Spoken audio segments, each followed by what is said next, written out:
যুক্তরাষ্ট্রের দক্ষিণ ও মধ্য এশিয়া বিষয়ক সহকারী পররাষ্ট্রমন্ত্রী ডোনাল্ড লু ৩ ডিসেম্বর থেকে ১০ ডিসেম্বর পর্যন্ত ভারত, শ্রীলঙ্কা ও নেপাল সফর করবেন। তার সফরের লক্ষ্য হচ্ছে এশিয়ায় যুক্তরাষ্ট্রের প্রধান অংশীদারদের সঙ্গে সহযোগিতার সম্পর্ক জোরদার এবং আঞ্চলিক সমৃদ্ধি ও নিরাপত্তার উন্নতি করা। স্থানীয় সময় সোমবার মার্কিন পররাষ্ট্র দপ্তরের এক বিবৃতিতে এ কথা বলা হয়।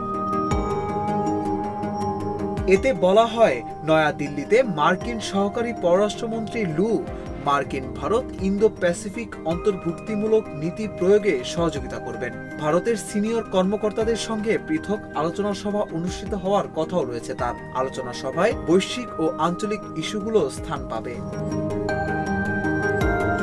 আগামী ৫ ডিসেম্বর ডোনাল্ড লু শ্রীলঙ্কার রাজধানী কলম্বো যাবেন। শ্রীলঙ্কায় তিনি টেকসই অর্থনৈতিক প্রবৃদ্ধি, দুর্নীতি দমন, দুই দেশের জনগণের মধ্যে সম্পর্ক জোরদারে যুক্তরাষ্ট্র শ্রীলঙ্কান যৌথ প্রচেষ্টাগুলোকে এগিয়ে নিতে শ্রীলঙ্কার সিনিয়র নেতাদের সঙ্গে বৈঠক করবেন।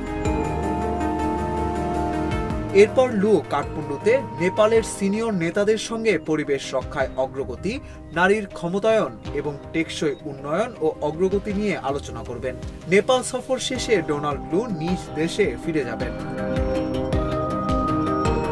সবশেষ দক্ষিণ এশিয়া সফরে এসে ঢাকায় এসেছিলেন ডোনাল্ড লু। এ বছর দুবার বাংলাদেশ সফর করেছেন তিনি।